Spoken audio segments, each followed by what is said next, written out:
Aaron. Yeah. Why didn't you say it the first time I said Aaron? Because it's pronounced Aaron. You done messed up, Aaron. Aaron is back. Welcome back, everyone, for more SPTV, where every day's a great day not to be in a cult. Guys, I have been missing for a number of days. Really just been relaxing. And it has felt really, really good. But we are back. And guys, I have to share this video with you. This is from a video that Streets LA, Scientology audit, William Good uploaded in one of his YouTube shorts. I think it's from a video that is perhaps much earlier. I'm not 100% sure. And I'm gonna explain to you, well, you're gonna see what's in the video, but then I'm gonna explain to you why. I am darn near 100% certain that what we are looking at is evidence that Scientology has brought back its forced labor and reconditioning camp for Sea Org members called the Rehabilitation Project Force, or the RPF. Now, the RPF is the closest thing to a GULAG, a labor camp, a reconditioning camp that you're ever going to come across in the United States that I'm aware of. It's been a fixture in Scientology's Sea organization for many, many decades. L. Ron Hubbard created it. Over the decades, it became a much more grueling, rigorous, abusive, and long program than it was when it was first created. I believe when L. Ron Hubbard first created the Rehabilitation Project Force, it took either a few weeks or a few months. In its ultimate, most evil form under David Miscavige, people were on this program for up to 10 years. When you're on the RPF, you are isolated from all other Sea Org members. You are isolated from your spouse if you are married. You live only with other RPFers. You are not allowed to speak unless spoken to. You have to run everywhere. You have to wear all black. You do basically half the day hard labor, half the day Scientology interrogations. RPFers are twinned up with each other, and they are trained on how to do Scientology interrogations on each other. And they twin up to do these interrogations. You're not allowed to finish the RPF. Even if you finished all your interrogations, you cannot graduate until your partner finishes all their interrogations. If your partner leaves the Sea organization or for any reason, you guys get unpartnered or untwinned and you get a brand new twin, you're stuck in the program until your twin is not only caught up to you, but you're both completely finished with the program.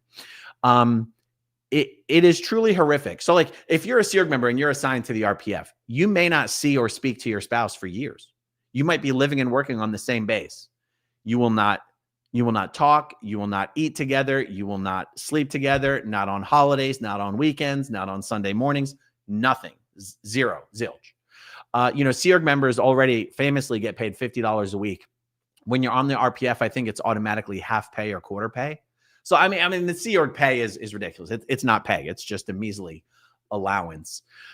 Okay, so that's a little bit of an intro. Let me show you what we've got. First of all, there's some crazy, exciting stuff happening on Streets' channel. I mean, if you're in the YouTube game, you're going to have to respect the hell out of this. So, obviously, we're talking about Scientology audit. We're talking about Streets LA. It's been a little while since Streets has done like an actual live stream on his channel, but he has been uploading shorts like mad. You have to look at the numbers on these shorts, you guys. Look at the viewership number on these shorts. Some of these shorts, sometimes 5 or 6 shorts a day. Look at these numbers: 214,000, 190,000, 600,000, 5.5 million, 220,000, 1.5 million, 250,000, 185,000, one of these shorts has 21 million views.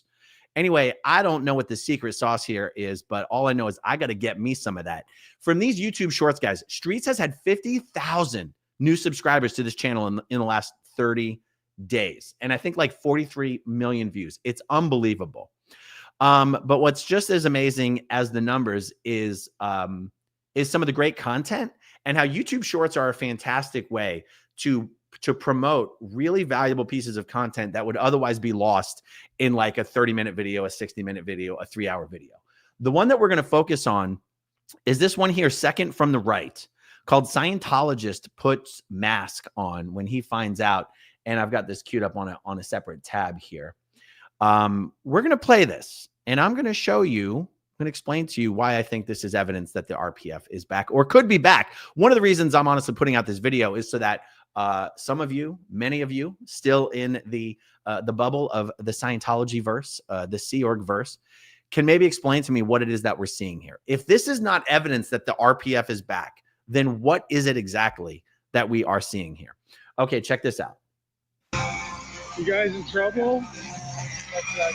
You're in trouble? You guys got in trouble? You guys got in trouble. Usually when you guys are out here doing this work, it's because some disciplinary thing, RPF. Okay, first of all, how amazing is it that we now live in an era where activists like Streets know enough about Scientology, understand Scientology well enough to see two guys out here in broad daylight dressed in black doing manual labor. And he's like, normally, this is RPF activities here. Are you guys in trouble?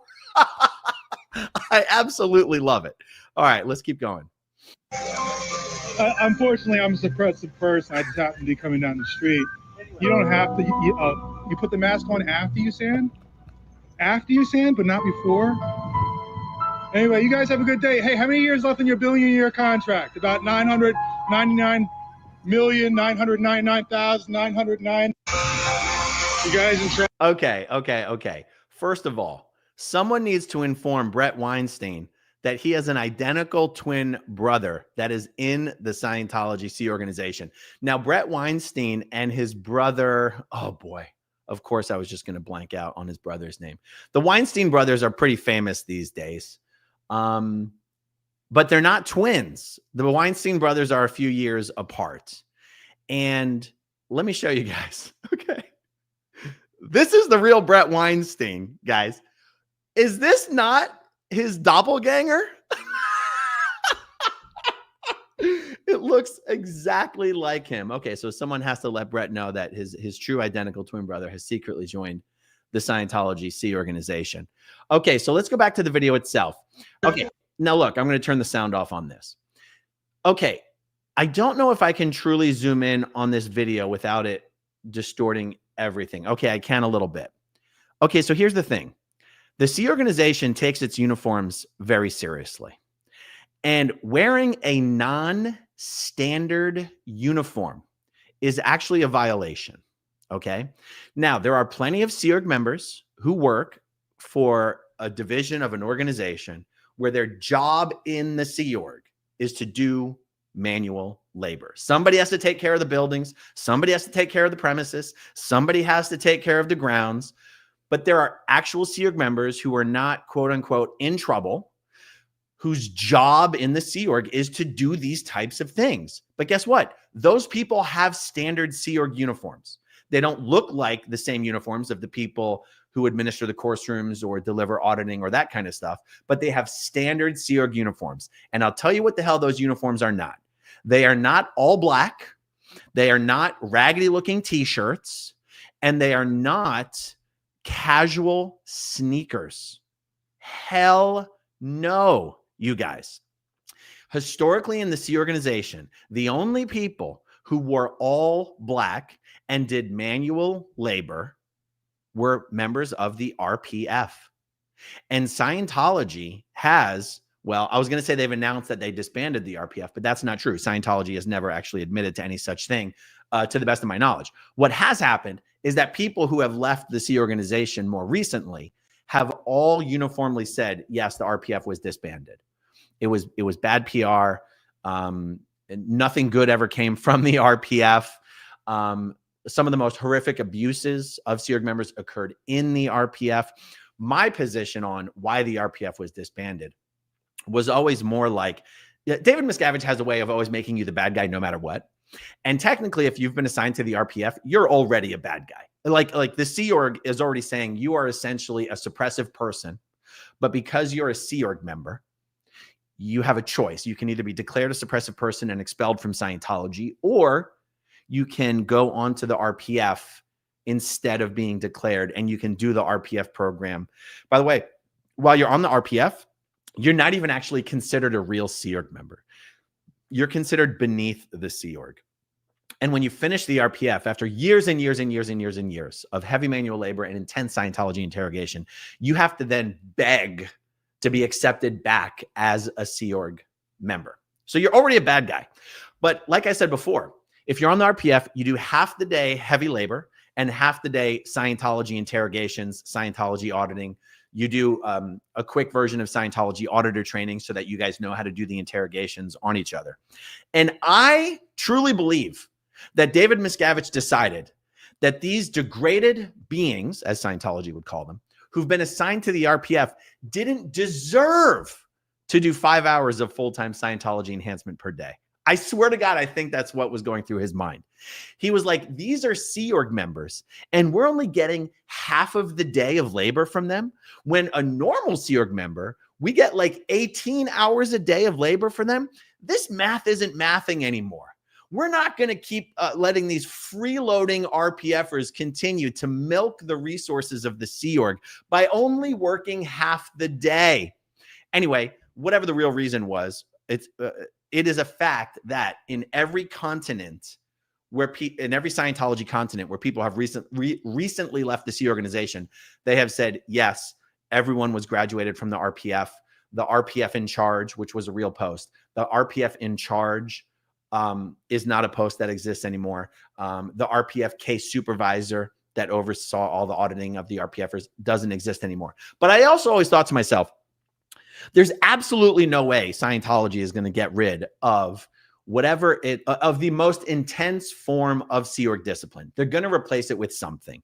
And I found out there was something called the Qual program that Sea Org members would be put on. Qual is qualifications. It's Division 5 of the Scientology Org Board. It's responsible for correcting people. So Sea Org members would be kept on their normal posts during the day. And then late in evenings, they would all be forced to dress up in all black and sort of be part-time RPFers. Anyway, I got to tell you, what we're looking at right here, this thing happening in broad daylight, 2 people, both in non-standard black uniforms. Honestly, you know when you go by a construction zone and you've got like 3 people working and you've got 10 people watching them work? That's a little bit of a cliche, at least in the United States. In the Sea Org, you've got 1 person working with 1 person watching him. This is unbelievable. And so, yeah, like I said, guys, even the people that do manual labor, their Sea Org uniforms still have a Sea Org symbol. There's still it's sort of a button down, I don't know what you'd call it, like a thicker material. I don't know if you'd call it canvas or burlap, but it's like a thicker button down shirt with short sleeves, and it's got a little Sea Org symbol here, and it would usually say pack-based crew. These guys, to me, unless someone can reach out to me and explain what the heck we are looking at right here, this guy looks like an RPFer. Absolutely, to me, looks like an RPFer. Now, speaking of very cool things that Streets is posting shorts of, let's see. There's something else that I wanted to share with you guys. Okay, this is another thing I took a screenshot of and posted to my community tab. This is a Sea Org member who I believe works in the Office of Special Affairs. Streets has told me that this guy, every time Streets shows up to court, this guy is there with Kendrick Moxon. He's some sort of legal assistant or legal aid working in the Office of Special Affairs, and I'm trying to find out his name. I'm also trying to find a good barber to refer him to because he has got to change that look. I mean, that is disgusting. You got to go full bald, okay? Bruce Willis made it cool, okay? The Rock took it to a whole nother level, and you just need that sleekness. You need that shine. You need that buff. This is just not doing it. This is not doing it. One of these days, Miscavige is going to send him to the RPF just for his hairstyle, and I don't want that for him, okay? Let's see. I almost want to just show you some of these other YouTube shorts, but I don't want to get too far off track in my video. Any other awesome YouTube shorts, I'll just do videos about them. Let's see. Was there anything else about this specifically? No, that's it, guys. That's it. Any of you guys in the Scientology universe that can explain to me what's happening with these non-standard all-black uniforms? I've seen them in some other videos, but this video in particular to me looked the most like an RPFer. Let's go through some starred comments and we'll wrap this one up. Ren again, hey, growing up in Scientology, did you see the Grant Cardone, Charlie Kirk live stream? I saw something with Grant Cardone and Charlie Kirk. I think you might be talking about, unless they did an actual podcast episode together, I saw a clip from Grant Cardone's latest 10X conference where he managed to get some of the bigger kind of right-leaning political pundits to come on stage with him. You guys know he pays them hundreds of thousands of dollars, and in some cases millions of dollars to come speak at these things. It's really, really gross who's willing to take money to speak at a conference on stage with a guy they know nothing about. Truly, truly disturbing. Especially, who's the one that I was shocked at? Mike Rowe. Mike Rowe from Dirty Jobs. Mike Rowe hates Scientology. Mike Rowe has done multiple podcasts crapping all over Scientology. Mike Rowe has interviewed ex-Scientologists. Mike Rowe has said he wants to see Scientology shut down. Mike Rowe has said it is a travesty that the IRS has not revoked Scientology's tax-exempt status. But who was sitting there right up on stage next to one of the most famous Scientologists in the world? I'm talking about Grant Cardone. Mike Rowe. Megyn Kelly is someone who hates Scientology, has done podcasts crapping all over Scientology. I think interviewed Mike Rinder twice, and she's up on stage next to Grant Cardone. How do these wealthy people need the money enough to just basically co-sign one of the biggest recruiters and biggest financiers of Scientology? It's truly disgusting. Yes, and that's all I have to say for that for right now. Julia O'Connell, the RPF is pure evil. Kimberly Ruel, holy crap. I bet there were a ton of divorces. Oh my God, yeah, people go to the RPF and then get divorced all the time. In fact, when me and Heather got married in the Sea Org, the reason she was single is because her husband had been sent to the RPF and then they divorced. Vintage Mama of 3, good to see you. Finally back indeed. And thank you for being a channel member for 8 months. Vintage Mama. Leo says, not just, oh, good to see you, Leo. Not just the uniforms, but also the tan lines are very telling. Yes, Leo is an ex-Sea Org member. You guys have interviewed him on my channel. The tan lines are very telling that they've been doing a lot of manual labor outdoors. A fully uniformed Sea Org member cannot get that kind of tan line on their arms. Absolutely. Okay, Gnome Sane. Perhaps the one supervising is the RPF bosun. It does look like that, and I guess you are an ex-Sea Org member because most people would not know that word, at least that it's used in the Sea Org. Mrs. Bramlett Jr. Last June, when they put spikes and netting around Big Blue, it was late at night, and they were dressed all in black. Very interesting. Ren, again, black sheep amongst the Sea Org sheep. Yes. Julia O'Connell, they looked like a maintenance crew on the RPF. Joe Raz and her alien dog creator, who is a therapist named Mickey Atkins, did an interesting video on the psychological point of view of cults. Of course, he mentioned Scientology. She would be a good guest. Very, very interesting. So the videos that I want to do are videos that take a much more time than usual to prepare for, and that's one of the things I've been working on the last few days. And one of the videos, and I just hope I can force myself to focus to get this done sooner than later, is the latest developments in the Gary BRECKA Grant Cardone saga. Grant Cardone essentially succeeded in extorting Gary BRECKA by, instead of just suing Gary and Gary's wife Sage, he sued Gary's children. His children are adults, but he sued his children. And Gary BRECKA, by the way, Gary, you're not off the hook here, okay? Because there's something to be said for having a spine. And you're the one who initiated the litigation against Grant Cardone for you to fold like a lawn chair and throw the people who supported you along the way under the bus is truly disgusting and spineless behavior. So you're not getting off scot-free.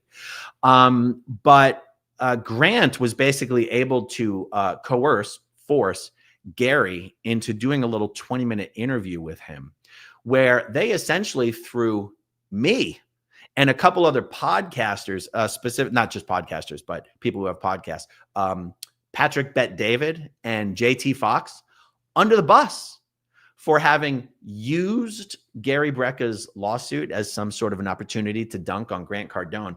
And I'm like, do you know who used your lawsuit as an opportunity to dunk on Grant Cardone? Gary, you did. That's why you put out a press release about your lawsuit. And then in this 20-minute interview that he did with Grant, where Grant was just treating Gary like a whipping boy. They basically made this whole deal of the fact that I and two others, but specifically me, I'm the one who reached out to Gary and asked him to come on my show. I'm going to reveal the actual receipts. I am not the one who initiated contact with Gary BRECKA.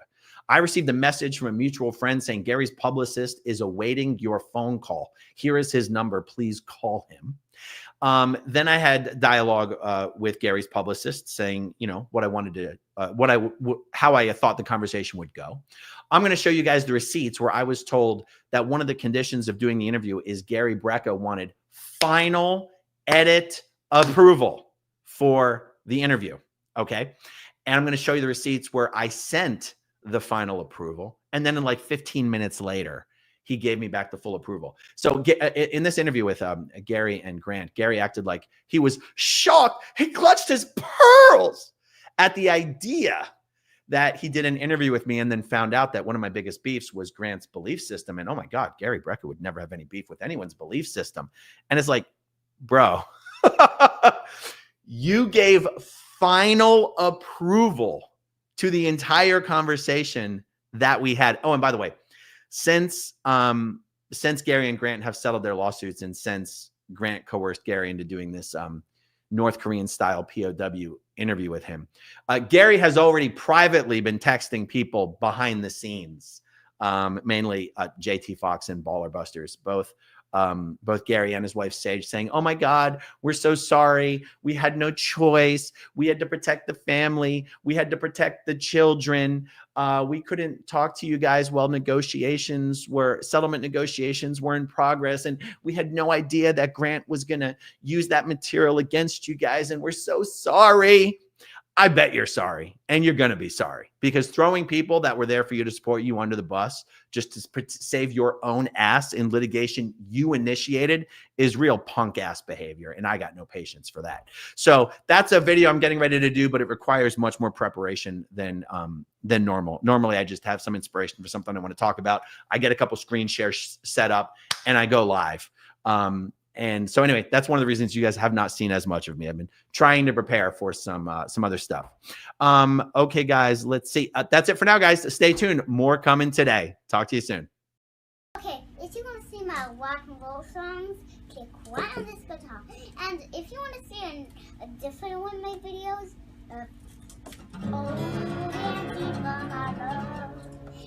then you could click right inside here. If you have subscribed or not, subscribe right here.